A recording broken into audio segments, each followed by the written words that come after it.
నమస్తే, నేను మీ journalist శంకర్ని. So ఇవాళ తెలంగాణ వ్యాప్తంగా ఎక్కడ చూసినా హైడ్రా అనేటువంటి ఒక హాట్ టాపిక్ నడుస్తుంది. హైడ్రా ఎవరింటి మీదకి పోతుంది, ఎవరి ఇల్లు ఎఫ్టీఎల్ పరిధిలో ఉంది, ఎవరి ఇల్లు బఫర్ జోన్లో ఉంది, ఏది కూలగొట్టబోతా ఉన్నారనేటువంటి టెన్షన్ అయితే తెలంగాణ వ్యాప్తంగా నడుస్తూ ఉంది. ఇటు హైదరాబాద్ వరకే పరిమితమైనటువంటి హైదరాబాద్లోనే ఈ అక్రమ కట్టడాలు కావచ్చు, లేకపోతే చెరువుల పరిధిలో కట్టినాయి, ఎఫ్టీఎల్ పరిధిలో కట్టినాయి, బఫర్ జోన్లో కట్టినాయి, నిషేధిత ప్రాంతాల్లో కట్టినటువంటి ఇండ్లను కూలగొడుతున్న చర్చ హైదరాబాద్ వరకే ఉండే. కానీ నిన్నటి సంఘటన తర్వాత ఇది ఊర్లకు కూడా పాకినటువంటి పరిస్థితి చూస్తామంటే గ్రామాలకు కూడా పాకింది. ఇప్పటికే మహబూబ్ నగర్ జిల్లాలో కొంతమంది పేదల ఇండ్లను దాదాపు 75 మంది పేదలయ్యి, దళితులయ్యి, దాంతోపాటు కొంతమంది అందులో వికలాంగులు ఉన్నారు, కొంతమంది కళ్ళు కనపడినటువంటి అందులు కూడా ఉన్నారు. సో వాళ్ళ ఇండ్లను కూడా కూలగొడుతున్నారు. అంటే ఇదొక చర్చ నడుస్తూ ఉంది తెలంగాణ వ్యాప్తంగా. సో అసలు మరి ఇట్లా కూలగొట్టుకుంటూ పోతే ఏమవుతుంది? సో మరీ ముఖ్యంగా మనము ఈ చెరువుల కబ్జా ఇవి అని టక్కున మనము మాట్లాడుకుంటే హైదరాబాద్ తర్వాత మనకు వరంగల్ సిటీ బాగా గుర్తొస్తుంది. వరంగల్లో చాలా వరకు చెరువులు ఆనుకొని కూడా కొంత పేద వర్గాలు ఉన్నాయి.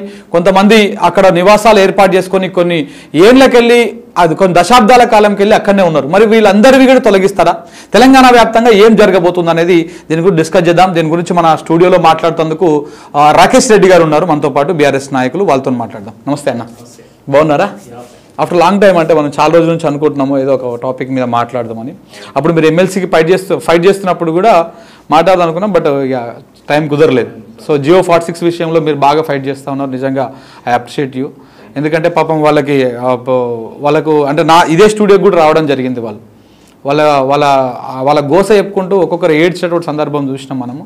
సరే, అది దాని గురించి తర్వాత మాట్లాడుకుందాం. ఇప్పుడు మెయిన్గా హైడ్రా అనేటువంటి టాపిక్ చూసుకుంటే, ఈ హైడ్రా ఏంది? హైడ్రా నిజంగానే అక్రమ కట్టడాల కూల్చివేత కోసమే నడుస్తూ ఉందా? దీని వెనకాల వేరే కథ ఏమైనా ఉందా? రకరకాలుగా చాలామంది ఇది ఒక హైడ్రామా అని, ఇదొక వసూల కార్యక్రమానికి ఇదొక శ్రీకారం అని ఇట్లా రకరకాలుగా మాట్లాడతారు. మీరేమంటారు మీ పార్టీ తరఫున?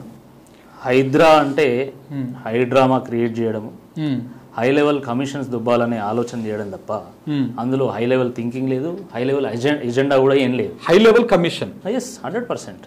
నేను ఎందుకు చెప్తున్నాను అంటే, స్వయంగా హైడ్రా కమిషనర్ రంగనాథ్ గారు చెప్పింది ఏంటంటే ఇది జూలైలో సెటప్ చేశారని చెప్పారు. ఓకే, ఇప్పుడు మనం ఆగస్టులో ఉన్నాం. అంటే నెల రోజులలోనే వీళ్ళు తెలంగాణ మొత్తం సర్వే చేసిండ్రు, హైదరాబాద్ మొత్తం సర్వే చేసిండ్రు, ప్రతి చెరువు దగ్గర వేయిండ్లు, కుంట దగ్గర వేయిండ్లు, మొత్తం కొలిచిండ్లు, మ్యాపులు గీసిండ్లు, అక్రమంగా ఎవరు కట్టిండ్లు, కబ్జాలు ఎవరు చేసిండ్రు అని చెప్పేసి నిర్ధారణకు వచ్చి ఈరోజు బుల్డోజర్లు పెట్టి ఊలగొడుతున్నారా? ఒక 1 monthలో సాధ్యం కాదు కదా, ఇంపాసిబుల్ అది. అవును, అది కనీసం ఒక 2-3 ఏళ్ళ సమయం తీసుకొని సర్వే చేసి నిర్ధారణకు వచ్చి అన్ని ఎవరు అక్రమంగా కట్టడాలు చేశారు, ఎవరు కబ్జాలు చేసిండ్రు ఒక లిస్టు తయారు చేసి దాని ఆధారంగా చట్టసభలో చర్చించి చట్టం చేసి చట్టం ఆధారంగా నువ్వు చర్యలు తీసుకోవాలి. కానీ నా ఇష్టం వచ్చినట్టు నేను చేస్తా, it is an Indian republic, not a banana republic. నీ ఇష్టం ఉన్నట్టు నువ్వు చేస్తా అనడానికి ఇది రాచరిక వ్యవస్థ కాదు, ఇది ప్రజాస్వామ్య దేశము. చట్టాల ఆధారంగా పరిపాలన జరగాల. అసలు హైడ్రాకు ఉన్నటువంటి చట్టబద్ధత ఏంది? మీకు పాలసీ ఉందా? అసలు పబ్లిక్ డొమైన్లో ఏమైనా పెట్టినా మీరు? ఒక ప్రోటోకాల్ ఉందా దానికి? ఏదీ లేదు. ఒక జియో ద్వారా ఏదో మేము ఏర్పాటు చేసినామంటే ఏర్పాటు చేస్తే నువ్వు ఎవరి మీద ఇంటి మీద పడితే వారి ఇంటి మీద పోతావా? అచ్చా, ఒక ఐఏఎస్ అనుమతిస్తాడు, ఇంకో ఐపీఎస్ వచ్చి కూలుస్తాడా? అంటే ఐఏఎస్లు ఇప్పుడు తెలంగాణలో ఇప్పటి వరకు ఉన్నటువంటి ఐఏఎస్లు ఐపీఎస్లు అంతా తెలివి తక్కువలు. ఒక రంగనాథ్ ఐపీఎస్ ఒక్కడే ఆయన తెలివిగలడా? మీరు ఒక లాజిక్ పాయింట్ మాట్లాడారు. అంటే ఒక ఐఏఎస్ పర్మిషన్ ఇస్తాడు, అంటే మేబీ ఈ ఇల్లు కట్టడానికి వీటికి సంబంధించి ఐఏఎస్ కింద ఉన్నటువంటి అధికారులే అనుమతులు ఇస్తా ఉంటారు. ఒక ఐపీఎస్ వచ్చి కూలగొడతా ఉంటాడు. ఈ తప్పిదం అంతా అధికారులదే కదా. 100% నేను అదే అడుగుతున్నా. నువ్వు నిజంగా ఫస్ట్ ఒక నిర్మాణాన్ని, అక్రమ నిర్మాణాన్ని నువ్వు ప్రూవ్ చేయాలి అంటే ఫస్ట్ అధికారిని లోపలేయాలి. నీకు దమ్ముందా? అనుమతి ఇచ్చినటువంటి ఐఏఎస్ అధికారిని లోపలేసేటువంటి దమ్ముందా నేను అడుగుతున్నా. నువ్వు ఫస్ట్ అధికారిని లోపలేసిన తర్వాత నువ్వు కట్టడాలను నువ్వు కూలగొట్టు. అంతేగాని రాత్రి వచ్చి నేను బుల్డోజర్ పెట్టి కూలగొడతా, అదే పేద ప్రజల ఇల్లు కూలగొట్టడానికి నీకు ఎవరు అధికారం ఇచ్చిండు? నువ్వు ముఖ్యమంత్రి అయితే కావచ్చు, ముఖ్యమంత్రి అయినా ప్రధానమంత్రి అయినా ఈ దేశంలో చట్టాల ఆధారంగా పనిచేయాల్సిందే, పరిమితులకు లోబడి పనిచేయాలా.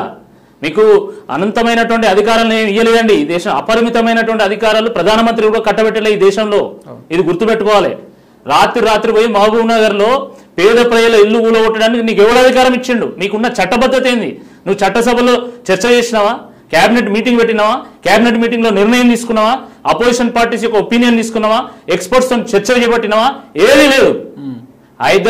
హైడ్రాతోని మొత్తం ఆగమాగం చేయడము, 6 గ్యారంటీలకు ఎగనామం పెట్టడము, ప్రజలకు పంగనామం పెట్టడం, ఇది మీ ఎజెండా. అంతే తప్ప నిజంగా సైంటిఫిక్గా దాన్ని స్టడీ చేసి నిర్మాణాత్మకమైనటువంటి ఒక విధానాన్ని రూపొందించి దాన్ని అమలు చేస్తే తప్పకుండా మేము స్వాగతిస్తాం. అక్రమ నిర్మాణాలు కూల్చాల్సిందే, మేమే చెప్తాను. 100% కబ్జా కోర్ల నుండి తప్పకుండా భూములను రక్షించాల్సిందే, దీన్ని మేము చెప్తున్నాం. కానీ మీకు ఏం తెలుసు అసలు? చాలా మంది ఇప్పుడు హైదరాబాద్లో ఈరోజు జరుగుతున్నటువంటి చర్చ, తెలంగాణ వ్యాప్తంగా జరుగుతున్నటువంటి చర్చ ఏంటంటే ఈ FTL భూములని ప్రభుత్వ భూములు అనుకుంటాను వాళ్ళు. ప్రభుత్వ భూములు ఉండవు అందులో, ప్రభుత్వ భూములు ఉండవు, ఉన్నా కానీ ప్రైవేట్ భూములు కూడా ఉంటాయి అందులో. ఎగ్జాక్ట్లీ. ఒకప్పుడు చెరువులు ఎందుకు తవ్వించిందండి? కాకతీయులు కానీ నిజాములు కానీ చెరువులు ఎందుకు తవ్వించిండ్రు? వ్యవసాయం కోసం తవ్వించిండ్రు. ఆ చెరువుల చుట్టూ భూములు ఉండేటి. ఆ భూములన్నీ వ్యవసాయదారుల భూములు, వాటికి పట్టాలు ఉన్నాయి. పక్కా పట్టాలు ఉన్నటువంటి భూములు ఉంటాయి చెరువుల చుట్టూ. 2 రకాల పట్టాలు ఉంటాయండి. ఒకటేమో ఏకసాల్ పట్టా ఉంటుంది. ఏకసాల్ పట్టా అంటే వర్షాకాలం వాళ్ళు పండించుకోలేరు, ఎండాకాలం కొంత నీళ్లు తగ్గిపోతాయి కాబట్టి ఆ భూమి వృధా ఎందుకు ఉండాలి, రైతులకు ఉపయోగపడాలని చెప్పేసి అప్పుడు ప్రభుత్వాలు ఏకసాల్ పట్టా ఇచ్చింది. ఒక పంట మాత్రమే వీళ్ళు పండించుకోవచ్చు.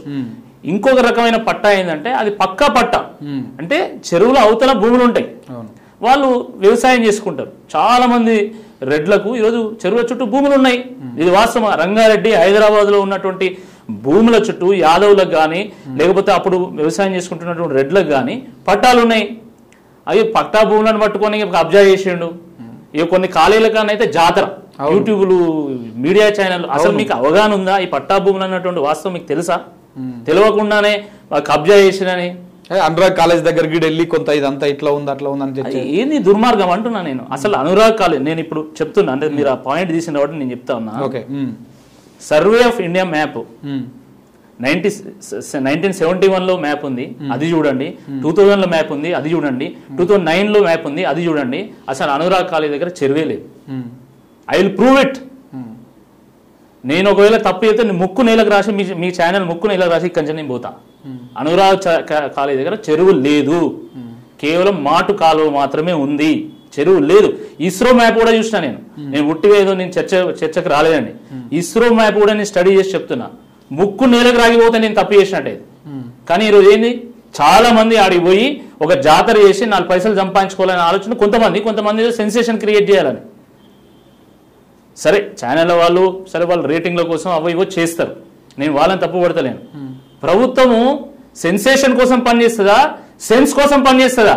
ఒక ముఖ్యమంత్రి సెన్సేషన్ క్రియేట్ చేయడానికి పనిచేస్తాడా, లేకపోతే సెన్సిబుల్ గా పనిచేస్తాడా? ఇంత ఘోరమా? ఇప్పుడు దాంతోపాటు అంటే ఈ విషయం పక్కన పెడితే నిన్న అంటే హైదరాబాద్లో ఇదంతా జరుగుతుంది, ఇదొక ఎత్తు. సరే ఇది ఎందుకోసం జరుగుతుంది, దేనికి జరుగుతుంది, ఎన్ కన్వెన్షన్ కా నుంచి బాగా హైప్ అయింది. ఎగ్జాక్ట్లీ. అంటే అంతకు ముందు పెద్ద హైడ్రా ఆడైడ కొంత ఏదో చేసే ప్రయత్నం చేసేది, కానీ ఎన్ కన్వెన్షన్ హాల్ ని దాన్ని మొత్తం నిలమట్టం చేసిన కానీ బాగా హైప్ అయింది. అసలు ఎన్ కన్వెన్షన్ ని కూలగొట్టాల్సినటువంటి అవసరం ఏముంది? నిజంగానే వాళ్ళు చేసి ఉంటే వాళ్ళకు అది ఉంటే ఇది నిజంగా ఆ చెరువుల పరిరక్షణ కోసమే జరిగిందా, లేకపోతే వెనకాల ఇంకేమైనా కోణం ఉందా? అట్లా కాదండి. ఇప్పుడు ఎన్ కన్వెన్షన్ కి అనుమతి ఇచ్చింది ఎవరు? ప్రభుత్వం ఇచ్చింది, అంటే అనుమతి ఇచ్చేది కాంగ్రెస్ ప్రభుత్వమే, కూల్చేది కాంగ్రెస్ ప్రభుత్వమే. అంటే ప్రజలు పిచ్చోళ్ళా ఏమన్నా? అంటే ఇంతకుముందు ముఖ్యమంత్రులందరూ పనికిరానులు, తెలివినేలు కాంగ్రెస్ ముఖ్యమంత్రులందరూ. ఇక రేవంత్ రెడ్డి ఒక్కడే చాలా తెలివైనని రేవంత్ రెడ్డి ప్రూవ్ చేసుకోవాలనుకుంటుండా. వాళ్ళేమో పబ్లిసిటీ కోసం భూముల పంపకాలు చేస్తారు, నువ్వు పైసల కోసం మొత్తం పడగొడతా ఉంటావు. అంటే ఇప్పుడు అంటే కాంగ్రెస్ ఒక్కది గొప్పది, అంటే మీరే నిర్మాణం చేస్తారు, మీరే కూలుస్తారు, ప్రజలు పిచ్చోళ్ళు. ఇది చాలా దుర్మార్గం. ఇది ఇప్పుడు 70-75 సంవత్సరాలు అయిందండి మనకు తెలంగాణ. 1956 నుంచి మనకు ఇదంతా నడుస్తుంది కదా. ఇన్నేళ్లలో 17 ఏళ్ళు తెలుగుదేశం పరిపాలన చేసింది, 40 ఏళ్ళ చిల్లర కాంగ్రెస్ పరిపాలన చేసింది, బీఆర్ఎస్ ఒక 10 ఏళ్ళు పరిపాలన చేసింది. మరి అన్ని అనుమతులు ఓన్లీ బీఆర్ఎస్ ఇచ్చిందా? మీ దాంట్లో ఏం అనుమతులు ఇవ్వలేదా? అనుమతులు ఇవ్వకపోతే మొదటి హైదరాబాద్ అంతా నిర్మాణాలు వచ్చినాయా? నువ్వు నిజంగా అట్లా కూలగొట్టాలనుకుంటే హైదరాబాద్ సగం ఖాళీ అవుతుంది వాళ్ళ. అవును, చాలా మంది మాట్లాడుతున్నారు. మరి వాళ్ళు అంతా రోడ్ల మీదకి వస్తారు. అది ఇంకా పెద్ద సోషల్ ప్రాబ్లం. అది దాన్ని ఎవరు సాల్వ్ చేయాలి? ఈరోజు చిన్న చిన్న బస్తీల్లో అండి నేను చెప్తున్నా. మేము వరంగల్ నుంచి హైదరాబాద్కి వచ్చేటప్పుడు ఉప్పల్ చెరువు ఉంటుంది, రైట్ సైడ్ కనబడుతుంది. నేను చిన్నగా ఉన్నప్పుడు హైదరాబాద్ వచ్చినప్పుడు అది చాలా పెద్ద చెరువు, పెద్ద కనపడుతుంది, చాలా పెద్ద చెరువు. ఈరోజు ఒక కుంటలాగా అవుతుంది. ప్రతి సంవత్సరం మట్టి పోస్తాను, ఎవడో భూ అమ్ముతాడు, ఎవడో కొంటాడు, ఎవడో లేఅవుట్ చేస్తాడు, వాడు ఎవడికో అమ్మితే వాడు కన్స్ట్రక్షన్ చేస్తాడు, వాడు అమ్మితే నీలాంటాడు నాలాంటాడు చిన్న చిన్న వాళ్ళు ఎవరో బ్యాంక్ లోన్లు తెచ్చుకొని ఈరోజు అపార్ట్మెంట్ లో ఫ్లాట్ కొనుక్కుంటున్నారండి. లేకపోతే చిన్న ఒక 100 గజాలు కొనుక్కొని అక్కడ చిన్న నిర్మాణం చేసుకుంటున్నారు. మనమంతా ఏం కావాలి? ఈరోజు చెరువుల పక్కన కట్టినటువంటి భూములకు అనుమతి మీరిస్తేనే కదా వాడు అపార్ట్మెంట్ కట్టింది. అనుమతి ఉంటేనే కదా మనం కూడా కొనుక్కున్నది. లేదా మనం ఎందుకు కొనుక్కుంటాం? మనం కూడా చెక్ చేసుకుంటాం కదా. హెచ్ఎండి ఎవడు పర్మిషన్ ఇచ్చిండు, మనం కొనుక్కున్నాము. ఇప్పుడు కొనుక్కున్న తర్వాత నాకు ఎవడైతే అమ్మిండో వాడు అకౌంటబుల్ ఉండడు. మరి నేనేం కావాలి? నేను జీవితకాలం కష్టపడి ఒక ఏదో లోన్ తెచ్చుకొని ఈఎంఐ కట్టుకొని 40 పైసలు పోగు చేసుకొని మనం ఇల్లు కట్టుకుంటే ఇప్పుడు నువ్వు అది కూలగొడతా అంటే మరి మేమందరూ ఏం కావాలి? హైదరాబాద్ సగం ఆగమైపోతుంది. దాని పరిస్థితి ఏంది? అసలు నేను మొదటి నుంచి ఒకటే విషయం చెప్తున్నాండి. ఈయన ముఖ్యమంత్రి అయిన దగ్గర నుండి తెలంగాణ పరపతిని, తెలంగాణ పతారను, తెలంగాణ పరువును ప్రపంచ మార్కెట్లో ఈరోజు ఆట బొమ్మ లెక్క పెట్టేసిండండి ఈరోజు మొత్తం. అంటే ఎట్లా ఎట్లా ఎట్లా చెప్పదలుచుకున్నాను? అరే మొదట ఏంది, అసలు తెలంగాణ మొత్తం అప్పులకు ఉప్పు అయిపోయింది, వడ్డీ కట్టలేని పరిస్థితి ఉన్నది, జీతాలు ఇవ్వలేని పరిస్థితి ఉంది అని చెప్పేసి ఒక ముఖ్యమంత్రి స్థాయిలో అవును మాట్లాడడం మొదలుపెట్టి, ముఖ్యమంత్రి అయినాక ఇదే మాటలు అసెంబ్లీలో మాట్లాడాడు. అవును. తర్వాత ప్రపంచ బ్యాంకు పోయి మాది ఘోరం, అసలు వడ్డీ కూడా మేము కట్టలేని పరిస్థితి ఉంది, మాకు వడ్డీ లేని రుణం ఇవ్వమని చెప్పేసి ప్రపంచ వేదిక మీద పరువు తీసాడు. ఇప్పుడు వచ్చి మా హైదరాబాద్ నిండా మొత్తం అక్రమ నిర్మాణాలే, నేను గురగొడతా, మొత్తం నేను భయాందోళన సృష్టిస్తా, భయోత్పాదం క్రియేట్ చేస్తా అని చెప్పేసి ఇప్పుడు మళ్ళీ పరువు తీస్తా ఉన్నాడు. అవి కూడా అసలు పెట్టుబడి పెట్టడానికి వస్తాడా? అంటే ఇప్పుడు మీరు అంటుంటే ఒక డౌట్ ఇప్పుడు చర్చ కూడా అదే వస్తుంది. ఇవన్నీ హైదరాబాద్ లో పెట్టుబడులను తరలిపోవడానికి ప్రమాదం ఉండే అవకాశం. అదే చెప్తున్నా హైడ్రా పేరుతోని డబ్బులు ఢిల్లీకి, అభివృద్ధి అమరావతికి, రెమ్యూనరేషన్ రేవంత్ రెడ్డికి, తెడ్డు తెలంగాణకు. చెప్పండి ఏంటి? డబ్బులు ఢిల్లీకి పోతాయి, అభివృద్ధి అమరావతికి, రెమ్యూనరేషన్ రేవంత్ రెడ్డికి, తెడ్డు మాత్రం తెలంగాణకి ఇచ్చే ప్రయత్నం చేస్తా ఉన్నాం. ఇది వాళ్ళ ప్లాన్. ఇది అసలు హైదరాబాద్ బ్రాండ్ ఇమేజ్ దెబ్బతీసి రియల్ ఎస్టేట్ వ్యాపారాన్ని మొత్తం కుదేలు చేసి మొత్తం కథం చేసి కొలాప్స్ చేసి దీన్ని మొత్తము అమరావతికి పంపించాలనే ప్లాన్ లో భాగమే ఇదంతా కూడా హైదరా. అది పాపం రంగనాథ్ గారు తెలియదేమో. రంగనాథ్ గారు వాస్తవానికి ఒక ఆనెస్ట్ ఆఫీసర్, ఆయన పేరున్నది. వరంగల్కి వచ్చినాక కూడా వరంగల్కి వచ్చింది, కబ్జాలు ఆగినాయి. నేను నిజంగా వారి ఎఫర్ట్ ని అప్రిషియేట్ చేస్తున్నా. ఆయన భుజం మీద తుపాకు పెట్టి కాల్చే ప్రయత్నం చేస్తున్నా. ఆయనకు అర్థమైతే లేదు, అది కొన్ని రోజుల తర్వాత అర్థమవుతుంది. అది హైదరా అనేది ఒక 2 నెలలు కనుక కొనసాగితే నేను దేనికంటే దానికి రెడీ. ఎవరు ఉండదు, హైదరా ఉండదు. నేను చెప్తున్నా, వాళ్ళ ఆలోచన వేరుంది. మరి దేనికి ఇంత హడావుడి? దేనికోసము చెప్పినా కదా, దేనికి ఉన్న పెద్దోళ్ళని కొడితే ఒక 2-4 పెద్దోళ్ళని కొట్టేస్తే చిన్న చిన్న వాళ్ళందరూ ఈయన దగ్గరకు వస్తారు, లైన్ కడతారు అనేది ఆయన ఆలోచన. ఎన్ కన్వెన్షన్ కూడా ఇందులో భాగంగానే 100%. ఎన్ కన్వెన్షన్ కొట్టినాక ఎవడన్నా రియల్ ఎస్టేట్ వ్యాపారి ఎవడన్నా హైదరాబాద్ లో పెట్టుబడి పెడతారా అండి? ఎన్ కన్వెన్షన్ నాగార్జునే కొట్టిండంటే నేనే నా పరిస్థితి ఏంది అని చెప్పేసి భయపడాడు వాడు పోయి అమరావతిలో పెట్టుబడి పెడతాడు. అటుకు గురువుకు గురుదక్షిణ, అల్లునికి కట్నం. ఇది ఇది ఆయన ప్లాన్. ఇది తెలంగాణ రాష్ట్రానికి ముఖ్యమంత్రిగా ఉండి ఈ రాష్ట్రాన్ని తెలంగాణ రాష్ట్రాన్ని ముఖ్యమంత్రిగా ఉన్నాడు. ఇక్కడ రియల్ ఎస్టేట్ దెబ్బతీస్తాడు, అక్కడ పెట్టుబడులు పెట్టిస్తాడు, గురువుకు గురుదక్షిణ చెల్లిస్తాడు, అల్లునికి కట్నం చెల్లిస్తాడు. అల్లుడు ఎక్కడు? అల్లుడు కూడా అక్కడే. మేమేమో ఆంధ్రాకు వ్యతిరేకం కాదు, కానీ నువ్వు చేస్తున్నది వాళ్ళకు ఉపయోగపడుతున్నది అని చెప్తున్నా నేను. ఆంధ్రాకి మనం ఏం వ్యతిరేకం కాదు. బేసికల్లీ అంటే దేశంలోనే కాదు ప్రపంచ వ్యాప్తంగా హైదరాబాద్ అంటే ఒక బ్రాండ్ ఉంది. హైదరాబాద్ అంటే ఒక యూనిక్ ఐకాన్ లెక్క ఇక్కడ అందరూ ఉంటారు. అన్ని రకాల అభివృద్ధి కార్యక్రమాలు కూడా జరుగుతూ ఉంటాయి. ఇప్పుడు ఇలాంటి కార్యక్రమం చేయడం వల్ల ఇంత జరుగుతుంటే నేను అడుగుతున్నా, అసలు మంత్రులు ఏం చేస్తానండి? అవును, ఒక్క మంత్రి మాట్లాడా మహబూబ్ నగర్ పేద ప్రజల యొక్క ఇల్లు కొట్టేస్తా ఉంటే అసలు మీకు మనసు ఎట్లా వస్తుందండి? ఈరోజు నేను ఈరోజు ఛానల్కి రావడానికి, మీ దగ్గర చర్చ చేపట్టడానికి కూడా వేరే ఏం కారణం కాదు. ఎవడో ఇల్లు కూలగొడితే మాకు సంబంధం లేదు. కానీ పేద ప్రజల ఇల్లు ప్రభుత్వమే, వాడు ఎక్కడికి పోవాలి? ప్రభుత్వమే కూలగొడితే అసలు ఇప్పుడు మహబూబ్నగర్ వేయాలంటే నెక్స్ట్ మా వరంగల్కి వస్తారనే భయం ఉన్నది. హైదరాబాద్ ఇది సిటీ ఆఫ్ లేక్స్ అని మీరు అంటున్నారు, వాస్తవమే. కానీ లేక్స్ లోనే మా సిటీ ఉన్నది, మా వరంగల్ సిటీ. మీ ట్రై సిటీస్ కూడా ఎగ్జాక్ట్లీ. ఎందుకంటే మాది కాకతీయుల రాజధాని అండి. గొలుసుగట్టు చెరువుల నిర్మాణం మొదలుపెట్టింది కాకతీయులు, తర్వాత కొసకు కొన్ని నిజాములు కట్టిండ్లు, అసలు కాకతీయులే చెరువులకు రూపకర్తలు, చెరువుల నిర్మాణం చేసిందే కాకతీయులు. అలాంటిది వాళ్ళ రాజధానిలో ఎంత అద్భుతంగా నిర్మించి ఉంటారో ఒకసారి ఆలోచించండి. మరి అలాంటి ఇప్పుడు నగరం నిండా చెరువులే, ఆ చెరువుల చుట్టూ మొత్తం పేద ప్రజలు మహబాద్ నుంచి లేకపోతే ఏటూరు నగరం నుంచి ములుగు నుంచి ఇట్లా జనగామ ప్రాంతం నుంచి చాలా మంది పేద ప్రజలు, వడ్డరోళ్ళు, ఇంకా లేబర్ పని పెట్టేళ్ళు వాళ్ళందరూ కూడా వచ్చి ఈరోజు చెరువుల చుట్టూ చిన్న చిన్న గుడిసెలు వేసుకొని క్రమంగా వాళ్ళు చిన్న చిన్న ఇల్లు కట్టుకోవడం వల్ల ప్రభుత్వాలు పట్టాలు ఇచ్చినాయి. తప్పే కదా బేసికల్లీ. అట్లా చెరువును ఆక్రమణకు గురవుతున్నప్పుడు కాపాడాల్సిన ప్రభుత్వాలు పట్టాలు ఇవ్వడం తప్పే కదా. ఇప్పుడు అలాంటి ఆక్రమణకు గురవుతున్నటువంటి ప్రాంతాలను కాపాడడంలో తప్పేంది అనేటువంటి ప్రశ్న కూడా వస్తుంది కదా. నేనేమంటున్నా, ఇప్పుడు 30 ఏళ్ల క్రితం 40 ఏళ్ల క్రితం ఒక ఇల్లు కట్టుకుంటే దానికి మున్సిపల్ ఆఫీస్ పర్మిషన్ ఇస్తే ఇప్పుడు నువ్వు చెట్ల ఊళ్ళో కొడతావు అంటున్నా. అచ్చా, నిజంగా మొత్తము తెలంగాణ వ్యాప్తంగా ఉన్నటువంటి 45,000 చెరువులను, కుంటలను కాపాడాలనుకుంటే యు ఆర్ మోస్ట్ వెల్కమ్.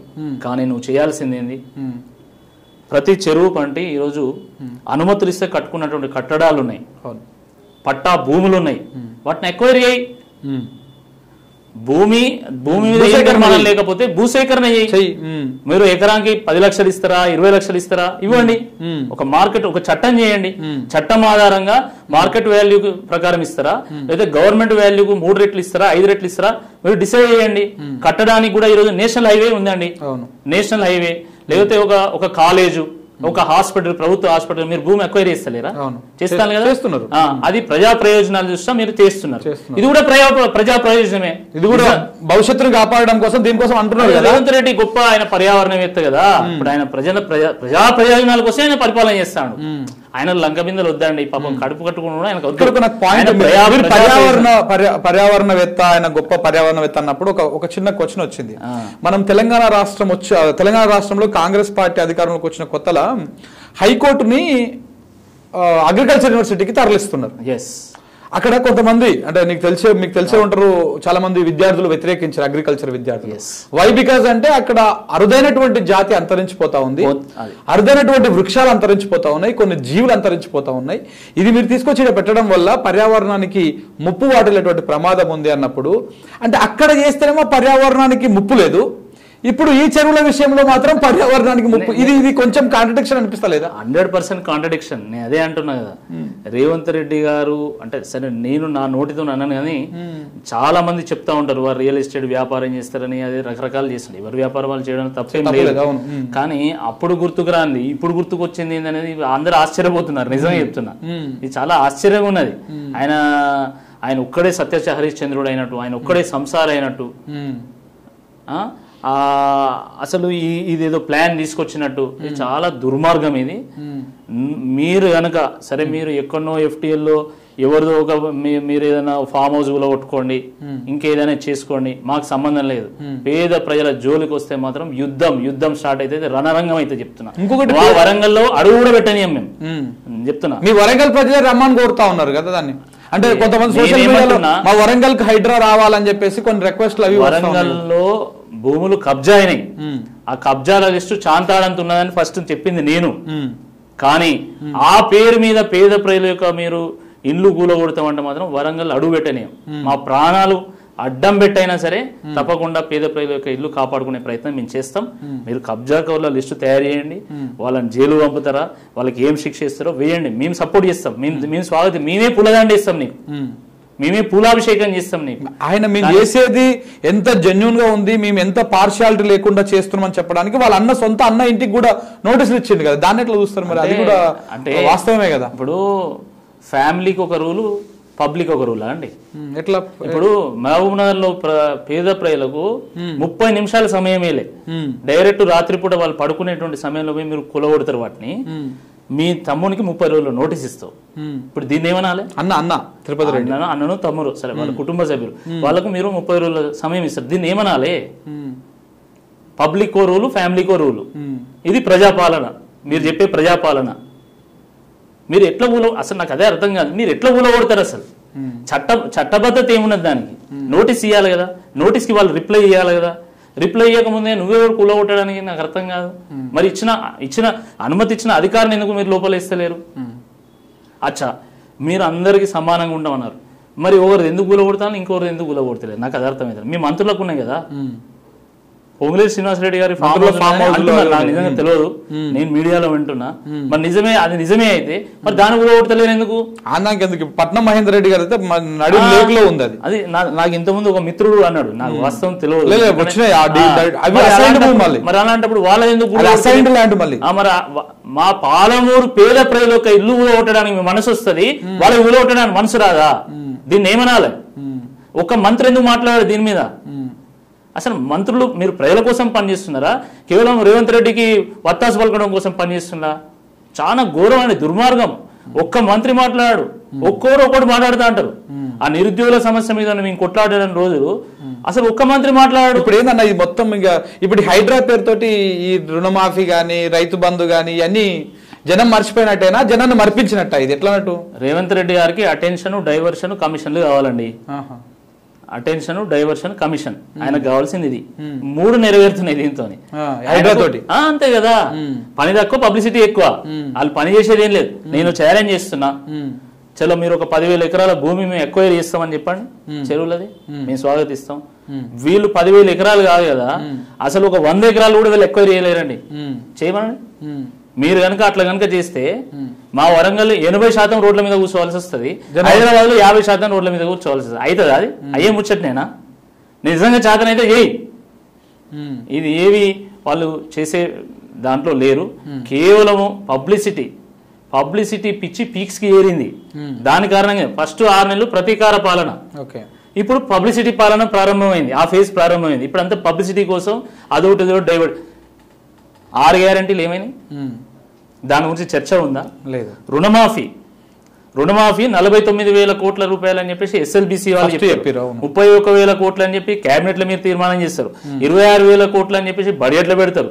17,000 కోట్ల అని చెప్పి రుణమాఫీ చేస్తామని చెప్పేసి మీరు స్టేజ్ మీద ప్రకటిస్తారు.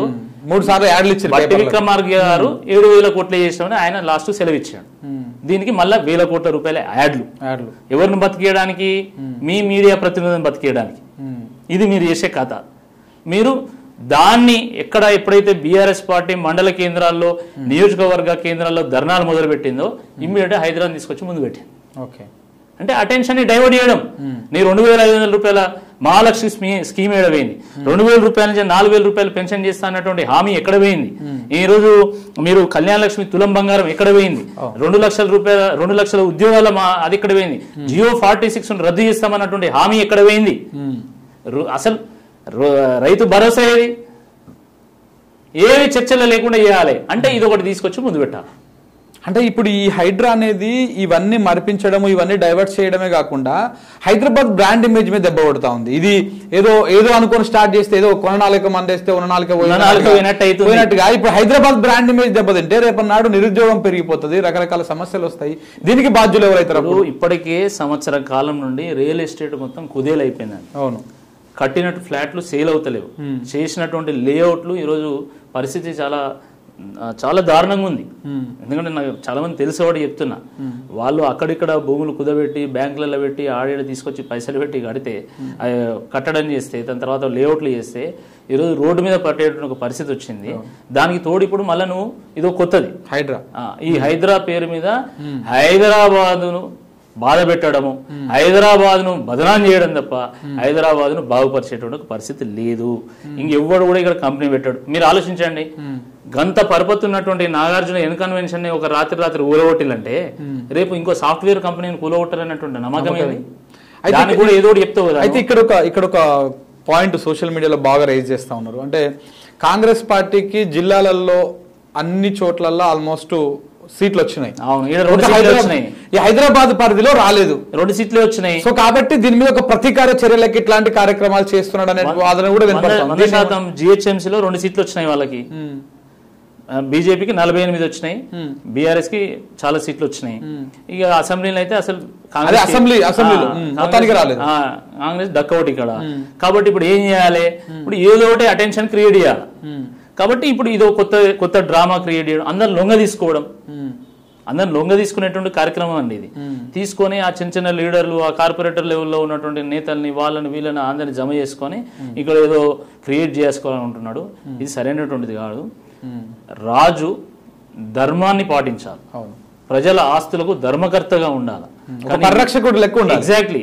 బీఆర్ఎస్ పార్టీ సరే 10 పనులు చేసి 2 పనులు చేయకపోవడం వల్ల బదనమైంది, అది వేరే విషయం. కానీ ఇటుక పేర్చి తెలంగాణను ఒక రేవుకు తీసుకొచ్చి ఒక రూపిస్తే ఈరోజు ఈయన పీకి పాకం పెడుతున్నాడు, పీకి పందిరిస్తా ఉన్నాడు అండి. అదే అప్పట్లో అసెంబ్లీలో మాట్లాడారు కదా ముఖ్యమంత్రి గారు, అంటే కేసీఆర్ ఆనవాళ్ళు లేకుండా చేస్తా అనేటువంటి మాట మాట్లాడారు. ఇప్పుడు ఈ హైడ్రా కూడా దాంట్లో భాగమేనా అనుకోవచ్చా? ఏం ఆనవాళ్ళు లేకుండా చేస్తావు? తెలంగాణ ఉద్యమం అనేది నువ్వు ప్రజల మైండ్లను చెరపగలుగుతావా? తెలంగాణ జేఏసీ అనేది దీనికోసం ఫైట్ చేసిందనే విషయాన్ని నువ్వు చెరపగలుగుతావా? తెలంగాణను సాధించినటువంటి విషయాన్ని చెరపగలుగుతావా? తెలంగాణ కోసం కేసీఆర్ దీక్ష చేసినటువంటి విషయాన్ని నువ్వు చెరపగలుగుతావా? తెలంగాణ వచ్చిన వాస్తవాన్ని నువ్వు చెరపగలుగుతావా? తెలంగాణ వచ్చిన తర్వాత 45,000 చెరువులను, కుంటలను బాగుపరిచింది నువ్వు చెరపగలుగుతావా? మిషన్ కాకతీయ జిల్లాలను చెరపగలుగుతావా? మండలాలను చెరపగలుగుతావా?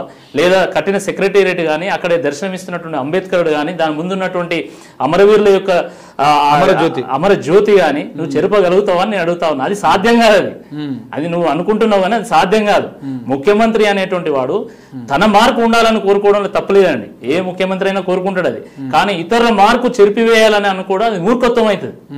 అది సాధ్యంగా. అందుకనే ఈ ముఖ్యమంత్రి 4 అడుగు ముందుకేసినట్టు 8 అడుగులు వెనక్కేసినట్టు కనబడతా ఉంది తప్ప ఎక్కడ ముందు పోయినట్టయితే ఏం కనబడతలేదు. మీరు సాధించింది ఏంది 8 నెలలు? నాకు అది చెప్పండి. ఒక్కటన్నా నిర్మాణాత్మకమైనటువంటి విధానాన్ని రూపొందించండి ఇప్పటివరకు. ఏదైనా ఒక్కటి అది బాగుందిరా అని చెప్పడానికి ఏదైనా ఉందా? ఏ లేదు. ఇంతసేపు వాళ్ళ మీద ప్రతీకారం తీర్చుకోవాలి, పిఆర్ స్టంట్లకు సమయం ఇవ్వాలనే ఆలోచన తప్ప ఢిల్లీకి 25 సార్లు పోతుంది. సాధించింది ఏంది ఈ రాష్ట్రానికి? ఢిల్లీ అన్నారు కాబట్టి మాకు గుర్తుకొచ్చింది. అంటే మీకు సంబంధం లేని పార్టీ కావచ్చు మేబీ, ఇప్పుడు అంటే మీరు బీఆర్ఎస్లో ఉన్నారు. కానీ ఇవాళ బీజేపీ ఎంపీ జాతీయ అధ్యక్షురాలు DKR నగర్ ఒక సెన్సేషనల్ కామెంట్ చేశారు. మేబీ మీరు చూసుండవచ్చు. ఈ హైడ్రా అనేటువంటి డ్రామా ఎందుకు చేస్తూ ఉన్నారు, దేనికోసం చేస్తూ ఉన్నారు అంటే రేపు మహారాష్ట్రలో ఎన్నికలు ఉన్నాయి, దాంతోపాటు మిగతా 4 రాష్ట్రాలు ఎన్నికలు ఉన్నాయి కాబట్టి వాటికి డబ్బులు సంచులు మోపడం కోసం మాత్రమే ఈయన ఈ కార్యక్రమం చేస్తూ ఉన్నాడు రేవంత్ రెడ్డి అని చెప్పేసి ఆమె డైరెక్ట్ మీడియా స్టేట్మెంట్ ఇచ్చింది. దీన్ని ఎట్లా చూస్తారు? తెలంగాణ, కర్ణాటక 2 రాష్ట్రాలు కూడా కాంగ్రెస్ పార్టీకి ఏటీఎం లాగా ఉపయోగపడతాయండి ప్రస్తుతానికి. 100%. ప్రభుత్వం రాగానే ముఖ్యమంత్రి గారు ఢిల్లీకి కప్పం కట్టిండనే మాట మీరు చాలా సార్లు వినుంటారు. ఇది వాస్తవం. నేను ముఖ్యమంత్రి అయితే నాకు అవకాశం ఇవ్వండి, ఇంత ఢిల్లీ కప్పం కడతా అని చెప్పేసి ఈయన మాట ఇచ్చిండేందో నాకు తెలియదు. కానీ ఆ ముఖ్యమంత్రి దగ్గర ఉన్నటువంటి వ్యక్తులు, బిజినెస్ పీపుల్ అందరినీ సమావేశపరిచి మీరు మనిషికి ఇంత ఇయ్యాలని చెప్పేసి అదంతా సమకూర్చుకొని ఢిల్లీ పంపిళ్ళు. ఇది వాస్తవమా కాదా? ఇది వాస్తవమా కాదా? దీని మీద ముఖ్యమంత్రి గారు దమ్ముంటే స్పందించాలా? వాళ్ళు స్పందించారు. నేను చెప్తున్నా, ఎంతో మంది రాజకీయ నాయకులు దీని మీద ఆరోపణలు చేసిన వాళ్ళు ఇప్పటివరకు స్పందించలే. సరే, దీని మీద మీరు స్పందించారు. కర్ణాటకలో జరిగింది ఏంటండి?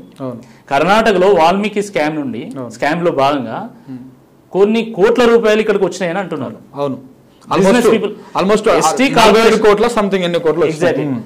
కర్ణాటక ఎస్టీ కార్పొరేషన్ నుంచి తెలంగాణ బిజినెస్ అకౌంట్ లో పైసలు రావడం ఏంది? అదే కదా, ఏం జరుగుతుంది అసలు? బట్ ఇప్పుడు తెలంగాణ నుండి కూడా నేను ఇప్పుడు రేపు మాపు ఒక విషయం మీద నేను ప్రెస్ మీట్ పెట్టబోతా ఉన్నా. 100 కోట్ల రూపాయల స్కామ్ ను మేము బయట పెట్టబోతున్నాము.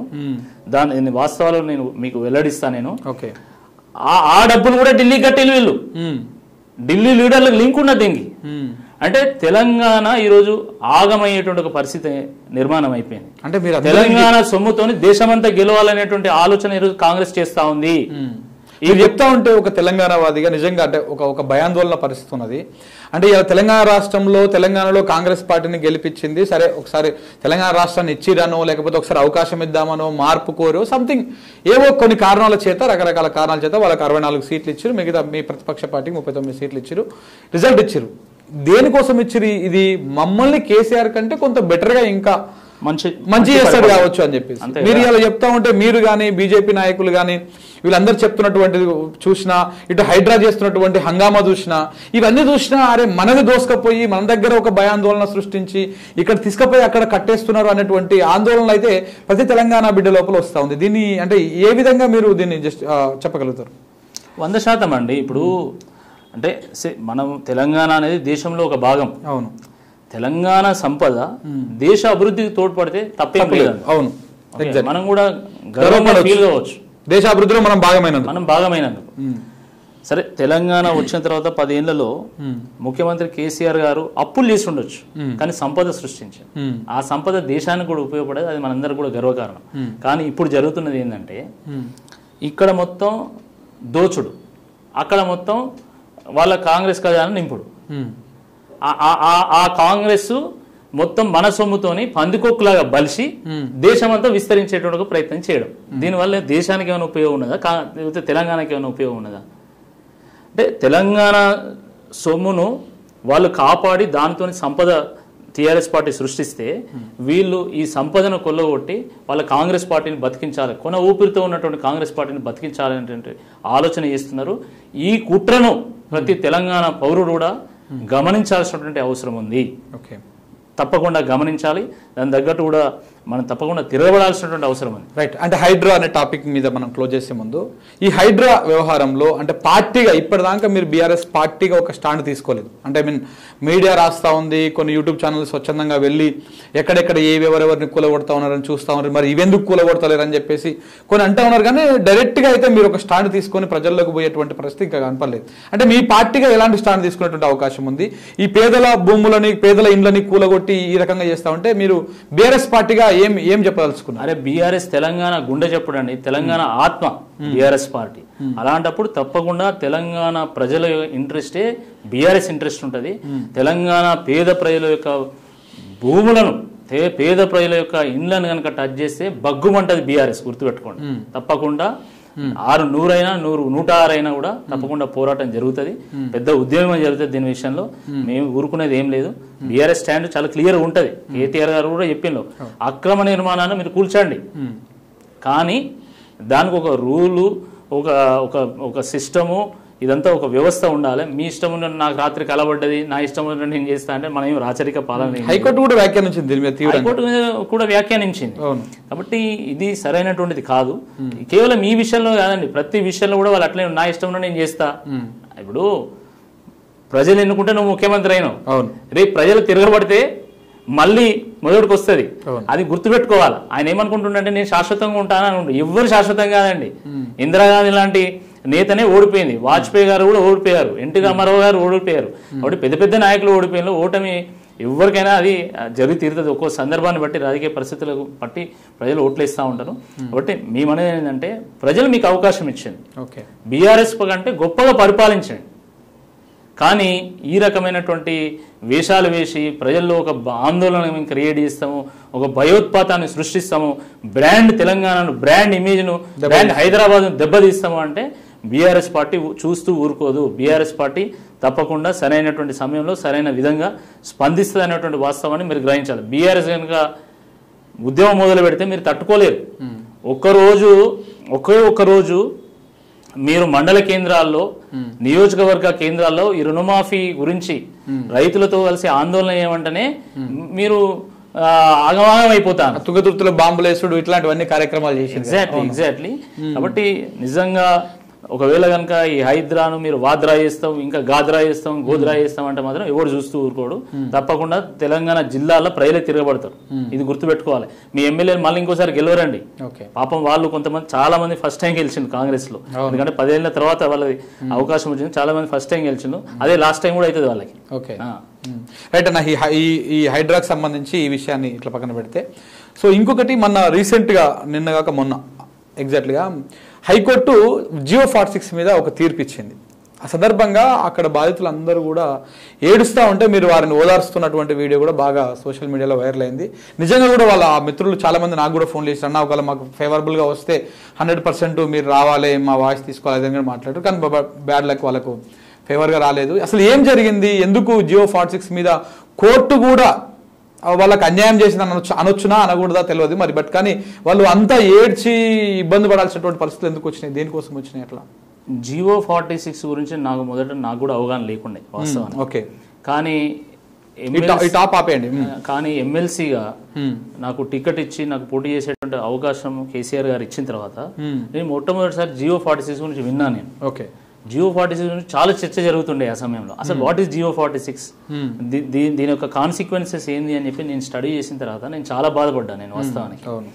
దాని తర్వాత నేను స్వయంగా కేటీఆర్ గారు అడిగిన, నేను ఒక అభ్యర్థిని, వాళ్ళు నాకు అవకాశం ఇస్తేనే నేను పోటీ చేసిన, కానీ నేను వారిని అడిగాను ఏంటన్నా ఇట్లా ఇంతమందికి నష్టం జరుగుతున్నప్పుడు మనం దీన్ని ఎందుకు తీసుకొచ్చినామంటే వారు చెప్పింది ఏంటంటే GO46 గురించి అసలు మనకు తెలియదు, అక్కడ ఎవరో ఒక అధికారి నిర్ణయం తీసుకొని ఒక ఉత్తర్వు బోర్డు చైర్మన్ తీసుకొచ్చిండు. దాని తర్వాత నా దగ్గరికి చాలా మంది GO46 సంబంధించిన అభ్యర్థులు వచ్చి ఇట్లా నష్టం జరుగుతుందని చెప్పగానే నేను ఇమ్మీడియట్ గా వాళ్ళని సెక్రటేరియట్ లో ఉన్నటువంటి CS గారి దగ్గర పంపించాను. దాన్ని సవరిద్దామని మేము నిర్ణయం తీసుకున్న లోపల కోడ్ వచ్చింది. కాబట్టి అది వాస్తవానికి కొంత పొరపాటు జరిగింది, ఆ పొరపాటును మనం సరిదిద్దుకోవాల్సిన అవసరం ఉందని చెప్పేసి వారు చెప్పడం జరిగింది. ఆ నేపథ్యంలోనే నేను GO46 గురించి ఎన్నికల సందర్భంగా నేను మాట్లాడినా, నేను గెలిచినా ఓడినా GO46 బాధితుల కోసం కొట్లాడతా, GO46 రద్దు అయ్యేంత వరకు పోరాటం ఆగదని చెప్పిన. సరే నేను ఓడిపోయినా, GO46 వల్లనే ఓడిపోయినా నేను కేవలం GO46. నాకు మళ్ళీ నాకున్న ఓట్ల తేడా మీకు తెలుసు, పెద్ద తేడా ఏం కాదు, మా అంటే 11,000-12,000 ఓట్లతో నేను ఓడిపోయినా, నాకు ఒక 6,000 ఓట్లు అటువడేటి ఇటు వచ్చినా నేను గెలిచేవాడిని. కానీ సరే బ్యాడ్లకు ఓడిపోయినా అప్పుడు GO46 వల్ల నాకు పడాల్సిన ఓట్లన్నీ అశోక్ పడడం, కొన్ని తీర్మాన మల్లన్న గారు కూడా పడడం వల్ల నేను ఓడిపోవడం జరిగింది. ఓడిపోయినా కూడా నేను అదే GO46 కోసం మొదటి నుండి కూడా ఎన్నికల అయిపోయిన దగ్గర నుంచి కూడా నేను పోరాటం చేస్తా ఉన్నాను. అది చాలా జెన్యున్ ఇష్యూ. ఇక్కడ హైదరాబాద్ లో ఉన్నటువంటి అభ్యర్థులకు 60 మార్కులు వచ్చినా కూడా ఉద్యోగం వస్తుంది. కానీ ఎక్కడో నల్గొండలో మారుమూల ప్రాంతంలో ఉన్నటువంటి వాళ్ళకి పాపం, ఎక్కడో సూర్యాపేట దగ్గర ఆంధ్ర బార్డర్ లో ఉన్నటువంటి వాళ్ళకు, హుజూర్ నగర్ లో ఉన్నటువంటి వాళ్ళకు, లేదా మా దగ్గర ములుగులో ఉన్నటువంటి వాళ్ళకు, మహబూబ్ నగర్ లో ఎక్కడో పాలమూరు అడవుల్లో ఉన్నటువంటి వాళ్ళకి 125 మార్కులు వచ్చినా కూడా ఉద్యోగం వస్తుంది. హైదరాబాద్ లో 60 వస్తున్నాయి, హైదరాబాద్ లో ఉన్న వాళ్ళకి 60 వచ్చినా వస్తాయి. అక్కడ ఉన్నటువంటి వాళ్ళకు 125. నిన్న వచ్చిన ఒక పిల్లవాడు ఉన్నాడు, ఆయన పాపం ఆయన దగ్గర ఉన్నటువంటి 2 ఆవులను ఒక బర్రెని అమ్మి 70,000 రూపాయలు పెట్టి కాంగ్రెస్ పార్టీ కోసం ప్రచారం చేసి పైసలు పెట్టి GO46 రద్దు అవుతుందని, కాంగ్రెస్ ప్రభుత్వం వస్తే GO46 రద్దు అయితే నాకు ఉద్యోగం వస్తుంది అనేటువంటి ఒక స్వార్థంతో, పాపం చిన్న స్వార్థంతో 70,000 రూపాయలు ఖర్చు పెట్టిండు. ఆయన 126 మార్కులు వచ్చినాయి, ఆయనకు ఉద్యోగం రాలేదు. రవి అనే ఒక చిన్న బక్క ఉంటాడు పిల్లవాడు, ఆయన అద్దాలు పెట్టుకుంటాడు. అవును, ఎంత దుర్మార్గం చెప్పండి ఇది. సరే ఇప్పుడు ఏ ప్రభుత్వ అధినేత అయినా కూడా ప్రతి జియో తన కన్ను సన్నులనే విడుదల కావాలని కోరుకోడు. కొన్ని మంత్రుల ద్వారా, కొన్ని అధికారుల ద్వారా విడుదలైతా ఉంటాయి. ఒక చిన్న మిస్టేక్ అయితే అయింది, పొరపాటు వల్ల జరిగింది. కానీ దాన్ని మనం ఆ పొరపాటును మనం సరిదిద్దలేమా? అరే రాజకీయ నాయకులు తలుచుకుంటే చట్టాలనే మారుస్తున్నారండి, నాకు అర్థం కాదు. చట్టసభలో మనం చట్టాలు మారుస్తున్నాం, రాజ్యాంగాన్ని మార్చింది ఇందిరాగాంధీ. అలాంటప్పుడు ఒక చిన్న జీవోని సవరించడం కానీ, లేకపోతే ఆ జీవోని రద్దు చేసి కొత్త జీవోని తీసుకురావడం పెద్ద విషయం అదేమన్నా? ఇందులో అంటే ఆ జీవో రావడానికి కారణం కూడా వాళ్ళు చెప్తుంటే, మనకి ఇదే స్టూడియో మీరు కూర్చున్న దగ్గర కూర్చున్నారు, 5 వచ్చి డిస్కస్ చేసినామన్నా, ఎవరైతే ఆ బోర్డు చైర్మన్ ఉన్నాడో ఆయన ఆంధ్ర ప్రాంత వ్యక్తి. మీ దృష్టికి రావచ్చు, క్లారిటీగా ఐడియా ఉందా? 100% ఆయన ఎంతసేపు ఇంకో ప్రాంతానికి న్యాయం చేయాలనేటువంటి ఆలోచన చేస్తున్నాడు తప్ప 2,000 మంది పాపం మెరిట్ ఉన్నా కూడా వాళ్ళు నష్టపోయిందనేటువంటి ఆలోచన చేస్తలేరు. అయితే ప్రభుత్వం తలుచుకుంటే అధికారం ఏముందండి? ఎంతసేపు అని. అవును, ప్రభుత్వం దగ్గర సంకల్పం ఉండాలి, అది లేదు. ముఖ్యమంత్రి రేవంత్ రెడ్డి గారు, మంత్రి శ్రీధర్ బాబు గారు, వెంకటరెడ్డి గారు, సీతక్క గారు, వీళ్ళందరూ కూడా GO46 మీద ప్రామిస్ చేసినటువంటి వాళ్ళే. వీళ్ళందరూ కూడా అందరు వీడియోలు ఉన్నాయి వీళ్ళ దగ్గర ఆ GO46. వాళ్ళు ఎంత ఘోరం అంటే పాపం వాళ్ళు డిగ్రీలో, బీటెక్ లో, ఎంటెక్ లో PhDలు చేసినటువంటి వాళ్ళు, ఇంటర్ డిప్లొమా చేసినటువంటి వాళ్ళు ఎక్కడో అడవి ప్రాంతంలో, గిరిజన గూడాల్లో, తండాల్లో ఉండి ఉరికి ఫిజికల్ ఫిట్నెస్ సాధించి ఏదో పరీక్ష రాసి అది చేస్తే వాళ్ళకి ఉద్యోగం వచ్చింది, వాళ్ళకి మెరిట్ వచ్చింది. ఆ మెరిట్ వచ్చినాక కూడా వాళ్ళకి ఉద్యోగం రాపేసరికి వాళ్ళు అసలు తల్లడిల్లుతున్నారు. నమ్మిచ్చి గొంతు కోసింది కాంగ్రెస్ పార్టీ. నేను చెప్తున్నా, నమ్మిచ్చి గొంతు కోసింది. నిజంగా మీకు చిత్తశుద్ధి ఉంటే మీ అటార్నీ జనరల్, అంటే మీకు ఇక్కడ అడ్వకేట్ జనరల్ కనీసం కోర్టుకు రాడా అండి? వాయిదాల మీద వాయిదా 20కి పై సార్లు వాయిదా పడ్డది. లాస్ట్ కి ఏదో వచ్చిండు పోయిండు. కానీ దురదృష్టకరమైనటువంటి విషయం ఏంటంటే, అంటే కోర్టుల మీద నమ్మకం ఉంది, చట్టం మీద నమ్మకం ఉంది, న్యాయం మీద నమ్మకం ఉంది, కానీ కోర్టు కూడా వాళ్ళకి న్యాయం చేయలేకపోయింది. ఆ సందర్భంలో నిన్న వాళ్ళు చాలా బాధపడ్డారు, చాలా అంటే చిన్న చిన్న కుటుంబాలు నాకైతే రోజు కనీసం ఒక 20-30 ఫోన్లు వస్తాయి. అన్న మా కుటుంబం ఎట్లుంది, మా పరిస్థితి ఎట్లుంది, వాళ్ళ తల్లిదండ్రులు మాట్లాడుతూ ఉంటారు. కాబట్టి ఇప్పుడు నేను ఒకటే కోరేది ఏంటంటే, సరే గౌరవ కోర్టు మీద మాకు నమ్మకం ఉంది.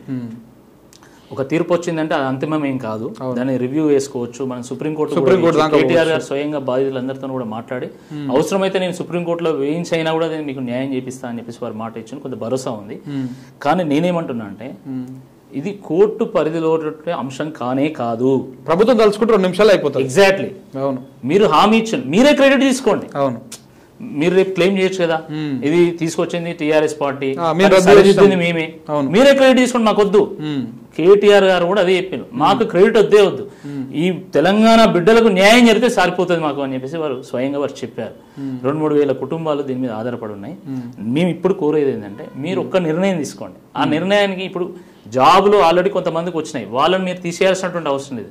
బ్యాక్లాగ్ పోస్టులు ఉన్నాయి. అవును, హైదరాబాద్ లో జాబ్ ఇచ్చిన వాళ్ళు జాయిన్ అయితే లేరు, భయపడుతున్నారు ఆ సర్వీస్ కి, ఆ ట్రైనింగ్ కి భయపడతారు. వాళ్ళకి మల్టిపుల్ ఆప్షన్స్ ఉన్నాయి కదా, మీలాంటి ఆఫీస్ లో కూడా పని చేయొచ్చు కదా. ఇప్పుడు ఎక్కడో మహబూబ్నగర్ లో ఉన్నటువంటి గూడెం ఆయన ఎక్కడ పని చేస్తాడు పాపం.